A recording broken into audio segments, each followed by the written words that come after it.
ठरलं तर मग मालिकेच्या आजच्या भागात अर्जुन त्या लोकेशनला पोहोचलेला असतो, म्हणजेच वडगावला तो गेलेला असतो आणि जे गाव आहे त्या गावामध्येच FIR दाखल केलेली होती.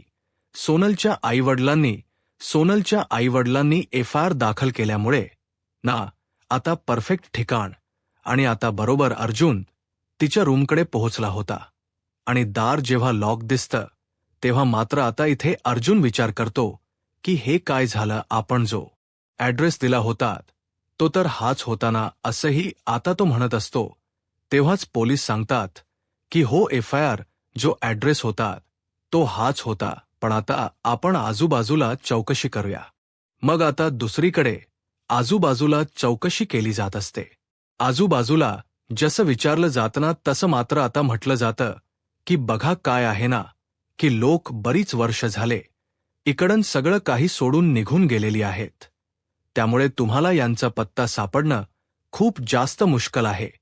कारण ह्यांची मुलगी ना यांच्यासोबत राहत नव्हती, म्हणजेच ना ती काही दिवसांपूर्वी हरवली होती एका जत्रेमध्ये आणि त्यामुळेच ना तेव्हापासून ना हे इकडून हे सगळं सोडून निघून गेले. तेच दुसरीकडे मात्र आता जी श्वेता आहे ना तिने आता खेळायला त्या गौरीला आणलेलं असतं. कारण स्मिथ सोबत ती जर खेळेल तर थोडा स्मिथच्याही वेयस जाईल असा विचार करून तिने आता त्या गौरीला आणलेलं होतं. तेच आता गौरी तिथे येते आणि ते पासना अस्मिता सुद्धा आता खुश होते. अस्मिता म्हणत असते की चल तुम्ही दोघीही जण खेळा. तेवढ्यातच ना इकडे आता मुद्दामून श्वेताने अस्मिताला सांगितलेलं असतं, अस्मिताताई अर्जुन दादांना कॉल करा आणि सांगा की गौरीचा ताप उतरला आहे, म्हणजे त्यांनाही बरं वाटेल. मुद्दामून तिने अस्मिताकडून अर्जुनला फोन लावायला घेतलेला असतो, पण इकडे काही केल्या अर्जुन कॉल रिसीव्ह करत नसतो. दुसऱ्या दिवशी सकाळी कोर्टामध्ये केस भरलेली असते. जशी आता कोर्टामध्ये केस भरलेली असते तेव्हा अजूनही अर्जुन आलेला नसतो. इकडे आता कल्पना, प्रतिमा, त्यासोबत अश्विन, प्रताप सगळेच जण येतात. मग आता चैतन्य म्हणत असतो की मला असं वाटलं की तुमच्या सोबत आहे ना तो येईल, म्हणूनच मला असं वाटलं होतं. पण इकडे अरे तो रात्रीच कुठे आलाय, घरी आलाच नाहीये. तो रात्री घरी असंही आता बोललं जात असतं काय तो रात्री, पण घरी नाही आलाय म्हणजे आता करायचं काय, खूप मोठं टेन्शन ना इकडे आता चैतन्याला आलेलं असतं. कारण आता थोड्याच वेळात ना केसला सुरुवात होणार असते. केसला जशी सुरुवात होणार असते ना तशी आता पूर्णपणे सगळेजण तिथे जमलेले असतात. कारण आता थोडाही उशीर करून चालणार नाही आणि ते त्यामुळेच ना चैतन्य आणि सगळेच जण विचार करत असतात की काय करावं, कारण अजूनही तो आला नाहीये. त्यामुळे आपण ना वाट बघूया, मग आता थोड्याच वेळात तो येईल हेही मला वाटते आहे. कारण तो पुरावे गोळा करत असणार आहे आणि पुरावे गोळा करत असेल यामुळेच त्याला यायला उशीर होत असेल. हेही आता इकडे सगळीजण बोलत असतात. तेच आता विचारलं जातं. मधुभाऊ म्हणत असतात की कधी येणार आहे, म्हणजे सायरी कधीपर्यंत येईल, काही कळलं आहे का? सायली कधीपर्यंत येईल माहीत नाही. तोपर्यंत इथे नाडी मिशी लावून हे दोघेही जण बरोबर टायमिंगवर पोहोचलेले असतात. कारण त्यांना आता बघायचं असतं ना की या सगळ्यामध्ये कोण कोण आहे ते आणि काय काय शिक्षा होते, हे सगळं काही बघायचं होतं आणि यासाठी ही लोक आलेली होते इकडे तिकडे. आता ते बघत असतात आणि शोधाशोध घेत असतात. तेच दुसरीकडे मात्र आता अश्विन जो आहे तो म्हणत असतो की बघूया प्रज्वलला आपण कॉन्टॅक्ट करून बघूया. अर्जुनला जसा आता कॉल केलेला असतो पण अर्जुनचा कॉल काही लागत नसतो. तेच आता सायलीला कोर्टामध्ये हजर केलेलं असतं. सायलीला आता बोलायचं असतं तिच्या घरच्यांशी, म्हणूनच मग ती आता पोलिसांकडून परवानगी घेते आणि म्हणत असते की मी माझ्या कुटुंबाशी बोलू शकते का? मग पोलिसांनी सुद्धा होकार दिलेला असतो की तुम्ही बोलू शकता. जेव्हा आता ही परवानगी दिलेली असते तेव्हा मात्र आता इकडे पोलिसांच्या परवानगीने सायली आता चौकशी वगैरे करते की तुम्ही सगळेजण कसे आहात वगैरे, आणि त्यानंतर मात्र इकडे आता म्हटलेलं असतं की हे कुठे आहेत. मग तेव्हाच ती म्हणतात की नाही, अगं आम्हाला वाटलं की तो आला असेल, पण तो अजूनही कोर्टात सुद्धा आलेला नाहीये. अरे काही चाललंय का हे, म्हणजे मुळातन मला कळतच नाहीये. सायली म्हणत असते सायलीला. आता चैतन्य म्हणत असतो की सायली वहिनी, तू काळजी करू नकोस, तो गेला आहे ना, तर येईलच, नक्कीच पुरावे घेऊन येईल. त्याशिवाय तो येणार नाही म्हणून त्याला उशीर होत असेल. तेच आता. अरे पण तुम्ही लोक सांगताय का तो कोणत्या गावात गेलाय जिथे की एवढं नेटवर्क सुद्धा नाहीये, कॉलही लागत नाहीये. मग आता चैतन्य म्हणत असतो की काका, तुम्ही शांत व्हा, येतीलच. तो एवढ्यात तो आला ना की आपल्याला समजेलच की कुठे गेला आहे आणि काय नाही होते. तेवढ्यातच ना इकडे आता त्या कोर्टामध्ये ना त्या सोनलचा जो काका होता, म्हणजे सुरेश कदम, याला सुद्धा हजर केलं जातं. आणि जेव्हा त्याला आणलं जातं ना, तेव्हा मात्र इकडे मधुभाऊ त्याचसोबत कुसुम दोघही जण एकत्र उभे असतात. तर मधुभाऊ आणि कुसुम त्याच्याकडे रागातच बघत असतात. तर मधुभाऊ म्हणतात की हाच होता ना तो, हाच काका होता, हाच माणूस होता, याच्यावर आपण विश्वास ठेवला आणि सोनलला त्याच्या हाती सुपरत केलं. पण बघितलं का काय झालं हो, त्याचं नव्हतं झालं. या माणसामुळे सगळं काही झालेलं आहे असंही आता म्हटलेलं असतं. तेवढ्यातच ना सोनलला सुद्धा आणलेलं असतं. सोनललाही कोर्टात जसं आणलं जातं ना, तसं सोनलच तोंड वगैरे पूर्णपणे बंद केलेलं असतं, म्हणजे स्कार्फ वगैरे गुंडाळलेला असतो. ते सायली बघते आणि मग काय सायली म्हणत असते की तीच आहे ना सोनल. मग आता पोलीस म्हणतात की हो तीच आहे. तिच्यावर अत्याचार केल्यामुळे तिचे आता तोंड वगैरे बांधून तिला आणलेली असते. तर आता कोर्टामध्ये जज सुद्धा आलेले असतात, पण अजूनही अर्जुनचा काही पत्ता नसतो. तेच आता हे सगळं काही शेंडे वकिलांना तेवढेच हवं असतं. ते तर वाटच बघत असतात की कधी ही केस जी आहे ती आता पुढच्या तारखेवर पडते येते. आणि म्हणूनच मग आता ते इकडे तिकडे बघत असतात.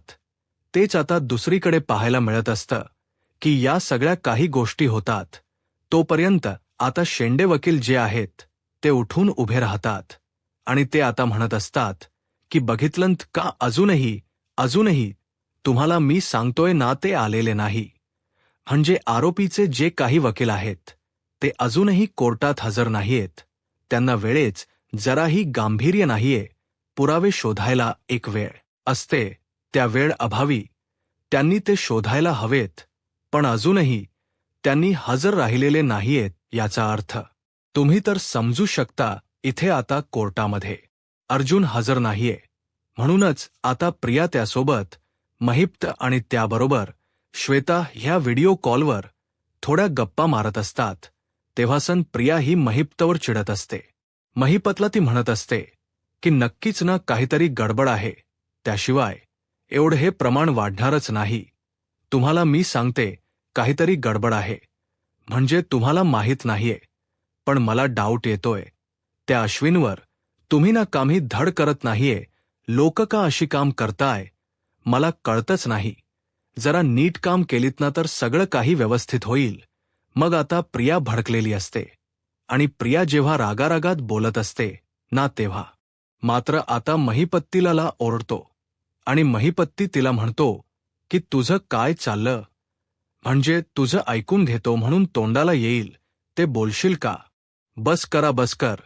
तुझं असंही आता बोललं जातं. जेव्हा आता या सगळ्या काही गोष्टी बोलल्या जातात तेव्हा मात्र आता इकडे श्वेता म्हणत असते की तुम्ही दोघांना उगासना भांडू नका, जरा शांत व्हा, असं बोलून ती आता शांत करत असते. जेव्हा आता ती शांत करते तेव्हा मात्र इथे महिप्त म्हणतो की 2 मिनिट थांब, मला मेसेज आलाय परत. आणि मग तो मेसेज वाचला जातो, कारण सचिनेनं कोर्टामध्ये गेलेला असताना मेसेज केलेला असतो आणि तो मेसेज करून सांगतो की अजूनही जज आलेत, पण अजूनही अर्जुन सुभेदार पोहोचला नाहीये. त्यामुळे आता नक्कीच ना तारीख पुढची पडेल असंही आता त्या मेसेजमध्ये लिहिलेलं असतं आणि ते वाचलेलं असतं. ते दुसरीकडे आता शेंडे वकील जे आहेत ते कोर्टामध्ये आता सुनावणी करताना बोलत असतात की आरोपीचे वकील अजूनही आलेले नाहीयेत, त्यामुळे मला असं वाटतं की आपण ही केस आज न घेता पुढची तारीख देऊया, कारण ते जर हजरच नसतील तर केस आपण कशी लढणार आहोत. तेच आता पुढची तारीख म्हटल्यावर सगळ्यांनाच टेन्शन येत, खास करून चैतन्याला. चैतन्य केस उभा राहतो आणि चैतन्य म्हणत असतो की खरंच अर्जुन सुभेदार यांच्या पतीने, मी तुमची माफी मागतो, पण आज मी तुम्हाला सांगतोय की तो नक्कीच ना पुरावे शोधायला गेलेला आहे, त्यामुळे त्याला उशीर होतोय. म्हणतो थोड्याच वेळात नक्कीच पोहोचेल, मला फक्त थोड्या वेळाची मुदत द्या, असं देखील चैतन्याने आता जजना म्हटलेलं असतं. तेव्हा शेंडे वकील उभे राहतात आणि म्हणतात की काहीतरी वेळेच गांभीर्य असतं आणि हे त्यांना नाही येणार, त्यामुळेच आज ही वेळ आलेली आहे. नाही काही ऐकून घेणार नाही, तुम्हाला हे असं चालणारच नाहीये. हे आता मी म्हणतो जज साहेब की तुम्ही ना तारीख पुढची द्या, असं सरळ म्हटलेलं असतं. पण इकडे चैतन्याने जजांची माफी मागितलेली असते आणि त्यांना सांगितलेलं असतं की सॉरी, पण तुम्ही थोडा वेळ प्लीज वाट बघा. मग आता जजही सांगू लागतात की आपण थोडा वेळ अर्जुन सुभेदार यांची वाट बघू शकतो, फक्त थोडा वेळ, जास्त वेळ नाही, थोडा वेळ आपण बघूया आणि मग ठरवूया, असंही आता म्हटलेलं असतं. मग आता जेव्हा या सगळ्या काही गोष्टी होतात तेव्हा मात्र आता कोर्टामध्ये इथे आता सांगितलेलं असतं की मी 1 तास वाट बघू शकतो. तोपर्यंत जज तिकडं निघून गेलेले असतात. जस असं बोलतात आणि निघून जातात ना, तेव्हा मात्र खूप जास्त राग ना इकडे. आता त्या शेंडे वकील त्यासोबत सचिन आणि राकेशला येत असतो. राकेशलाही येत असल्यामुळे ना आता कळत नसतं की काय करावं. तेच आता दुसरीकडे पाहायला मिळतं की महिप्त जो आहे तो बोलत असतो. महिप्त म्हणत असतो की जर वकील अर्जुन सुभेदार जर कोर्टात हजर नसेल तर त्या जजला पण कळत नाही का तारीख पुढची द्यावी, रद्द करायची ना आजची केस, असंही आता म्हटलं जातं. तेच आता इकडे अर्जुन सुभेदार अजूनही कोर्टात आला नाहीये म्हटल्यावर नक्कीच ना काहीतरी गडबड आहे. जेव्हा तो असाच कोर्टात उशिरा पोहोचतो ना, तेव्हा त्याचा नियमच आहे, तो मोठमोठे पुरावे घेऊन येत असतो. मला आजही तसंच वाटते, असंही आता महिप्त बोलत असतो. तो महिप्त जेव्हा या सगळ्या काही गोष्टी बोलतो तेव्हा प्रियाही म्हणते की हो, बरोबर असंच झालेलं आहे. बहुतेक वेळेला जेव्हा अर्जुन उशिरा येतो ना, तेव्हा तो पुरावेच गोळा करत असतो, त्यामुळे त्याला उशीर होतो. पण आता काय करायचं आहे, काही सुधरत नसतं. मग त्याच वेळेला ना महिप्त म्हणतो की बघूया, वेळालं की कळेलच आपल्याला काय होते आणि काय नाही, ते थोडा वेळ बघूया वाट. मग आता तो जर नाही आला तर बरंच होईल. पण इथे प्रियाच टेन्शन वाढत चाललेलं असतं, कारण प्रियाने खूप मोठ्या अडचणीत ना या सायलीला अडकवलेलं होतं. पण आता ती सायली जी आहे ती लवकरच बाहेर पडेल या सख्यातनं, असंही कुठेतरी प्रियाला वाटत होतं. म्हणूनच प्रियाचा जीव नुसता वर खाली होत होता. प्रियाच डोकं बंद पडलेलं होतं. इथे श्वेताना त्या दोघांनाही शांत करायचा प्रयत्न करत असते, पण जेव्हा श्वेता फोनवर बोलत असते ना, तेव्हा तिचं लक्षही नसतं की तिच्या मागे पुढे कोणी आहे की नाही. श्वेता आपली त्या दोघांची भांडणं थांबवायचा प्रयत्न करत असते. तेच आता महिप्त म्हणत असतो की बघूया ना सचिन आणि राकेश काय करामती करतात, तिकडन आपल्याला खबर तर येतीलच ना. मग आता इकडे जेव्हा श्वेता व्हिडिओ कॉलवर बोलत असते तेव्हा प्रियाला दिसत की अस्मिता मागून येत आहे म्हणून. मग आता प्रिया लगेच श्वेताला सांगते की मागून ती येते, फोन कट कर. त्याबरोबर आता फोन तर ठेवलेला असतो. आता इकडे अस्मिता जी आहे तिने आता स्मितला झोपवलेलं असतं आणि ती गौरीला घेऊन येते आणि म्हणते की किचनमध्ये बहुतेक ना श्वेता मावशी असेल, आपण तिला ना घाबरूया. किचनमध्ये ती जाते, पण किचनमध्ये तिला ती दिसत नाही. तेच आता त्या पोलच्या मागे ती लपून बसलेली असते आणि जशी त्या पोलच्या मागे ती लपून बस असते ना, तसं मात्र आता स्मिता हलक्या पावलाने जाते आणि मागून ना जोरातच ना ती आता भाकरते. त्याबरोबर हातातला मोबाईल श्वेताच्या खालीच पडतो. श्वेताच्या हातातला मोबाईल जसा आता खाली पडलेला असतो ना तसं मात्र आता येथे श्वेता घाबरते. अस्मिता गौरीला मात्र खूप जास्त हसू येतं. त्या दोघीजणी बघतच असतात. तेच आता दुसरीकडे पाहायला मिळत असतं की इकडे आता एकदाच उलटून गेलेला असतो. पण अजूनही वकील म्हणजेच अर्जुन सुभेदार पोहोचलेला नाही आहे. त्यामुळेच ना आता कळत नसतं की काय करावं ते. मग आता जज म्हणतात की आता आपण अजून जास्त वेळ थांबू शकत नाही. ही वेळ संपलेली आहे असंही आता बोललं जातं. तेच आता शेंडे वकील जे आहेत तेही म्हणत असतात की बघितलं ना, आपण एवढा वेळ उगाच त्या अर्जुन सुभेदार यांची वाट बघितली. आपले किती मोठं नुकसान झालेलं आहे. आणि त्याचबरोबर या सगळ्या काही गोष्टी जेव्हा आता सांगितल्या जातात तेव्हा मात्र आता दुसरीकडे पाहायला मिळत असतं की अर्जुन सुभेदार ह्याला अजून किती वेळ लागणार आहे हेही आता विचारलेलं असतं. तेच आता सगळ्यांनाच टेन्शन आलेलं असतं की काय करावं. मग तेव्हाच ना सायलीही विचार करत असते. पण जज हे आता शेवटच्या क्षणाला सुनावतात आणि ते म्हणत असतात की सॉरी, पण आता आपण जास्त वेळ नाही थांबू शकत. आणि मग त्यांनी आता शेवटचं सुनवायला घेतलेलं असतं.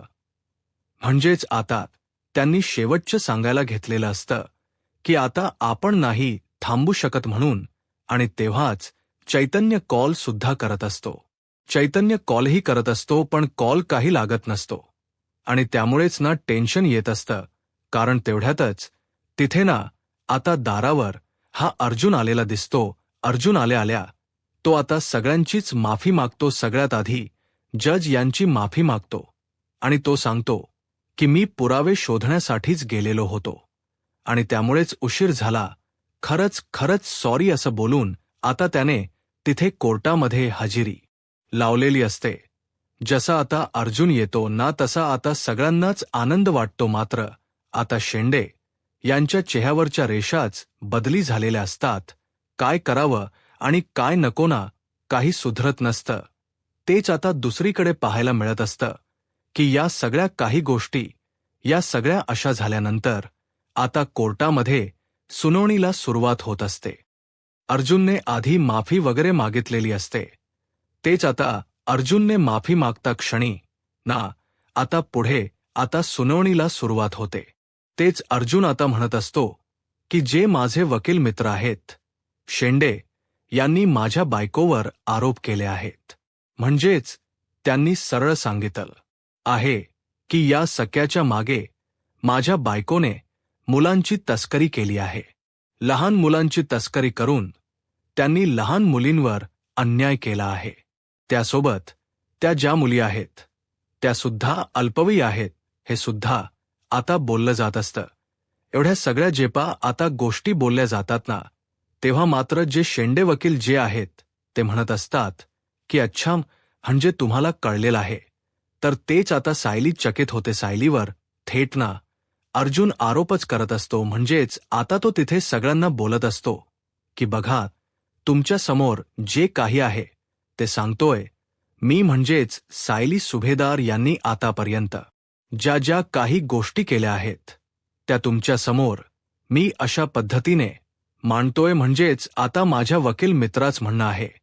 त्यांनी तसे पुरावे कोर्टामध्ये सादर केलेले आहेत. त्यांनी स्वतःहूनच आपल्याला सांगितलेलं आहे की या सगळ्या चमाके सायलीचा विशेषतः हात आहे. सायलीनेच या सगळ्या काही गोष्टी केलेल्या आहेत हे सुद्धा आता स्पष्ट झालेल. बरोबर. मग आता इथे शेंडे वकील म्हणतात की हो, एकदम परफेक्ट. तुम्ही जे काही बोलत आहात ते एकदम बरोबर आहे. तेच आता या सगळ्या काही गोष्टी बोलल्यानंतर इकडे आता चैतन्य आणि बाकी इतरही सगळे जण चकित झालेले असतात की नेमकं अर्जुनला बोलायचं काय आहे. कारण अर्जुन सायलीला निर्दोष सोडवण्याच्या ऐवजी सायलीवरचे आरोप अजून स्पष्टरित्या मांडत असतो. त्यामुळेच ना आता क्लिक काही होत नसतं. डोकं अगदीच बंद पडलेलं असतं. त्यामुळे आता वेळ गेलेली असते आणि काही समजत नसतं. पण अर्जुन आता म्हणत असतो की जसं की आपण पाहिलं की जे माझे जे वकील मित्र आहेत शेंडे यांनी सरळ सरळ आरोपी ज्या आहेत त्या सायली सुभेदार यांना सांगितलेलं आहे आणि यांनी तस्करी केलेली आहे.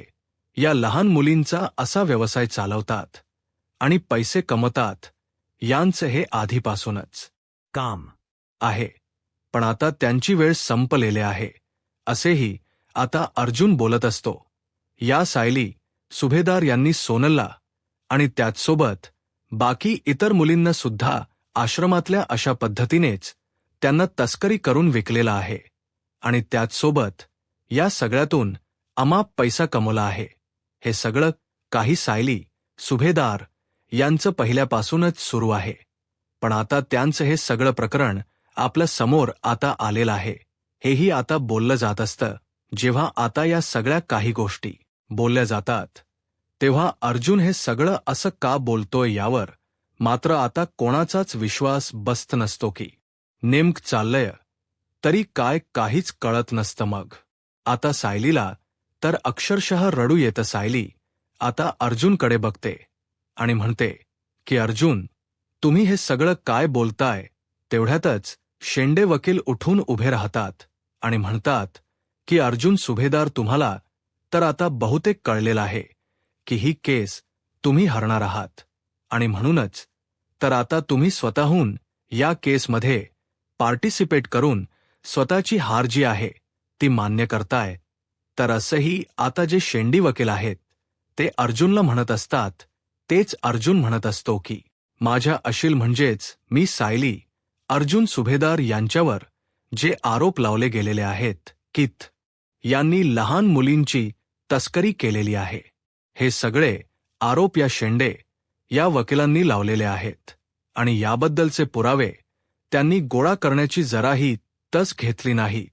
त्यावर आता शेंडे वकील म्हणतात की ते पुरावे तर आताच तुम्ही गोळा करून आणलेत ना, मग मी कशाला कसली घेऊत असते. त्यावर आता अर्जुन तापलेला असतो. अर्जुन म्हणतो की हे बोलताना जराही लाज वाटत नाही का, म्हणजे तुम्ही केस लढताय याचा अर्थ असाही आहे ना की तुम्हाला त्याबद्दलचे सगळे पुरावे शोधायला हवेत. जर एखादी निष्पाप बाई जर यामध्ये अडकत असेल तर त्या बाईला आपण व्यवस्थित पुरावे गोळा करून निर्दोष सोडवावं, तर हे नाही तर त्या बाईला अडकवायचं. हे मात्र बरोबर तुमच्यासारख्या वकिलांना जमत असोही आता अर्जुन बोलत असतो. त्यावर शेंडे वकील म्हणतात की पण तुम्ही तर आता म्हणत होतात ना की हे सगळे आरोप बरोबर आहेत, म्हणजे सायली सुभेदार जे आहेत त्यांनीच हे सगळं केलेलं आहे. लहान मुलींची तस्करी आणि त्यानंतर येणारे पैसे हे सगळं त्यांनीच तर केलेलं आहे ना. हे तर तुम्ही आता स्पष्टपणे सांगितलं. मग आता काय झाले. तुम्हाला हा सगळा विषय तुम्ही का बदलताय हे आता इकडे अर्जुनला शेंडे वकील बोलत असतात. त्यावर आता शेंडे वकिलांच्या समोरच अर्जुन म्हणत असतो अतोजस की तुम्ही सायली सुभेदारी यांच्यावर आरोप केले हे पूर्णपणे चुकीचे आहेत. या सगळ्या गोष्टींची शहानिशा तुम्ही आधी केली नाही आणि थेट आरोप तुम्ही डायरेक्टली केलेले आहेत. पण ते आरोप कितपत योग्य आहेत याचा तपास कोणीही केला नाही. पण या सगळ्या गोष्टी मी आज कोर्टासमोर सादर करतो, कारण मी ह्या सगळ्याचा तपास घेतलेला आहे आणि या सगळ्याचा तपास घेऊन एवढं मात्र कळलेलं आहे की या सगळ्यामध्ये सायली सुभेदार यांची काही चूक नाही आहे.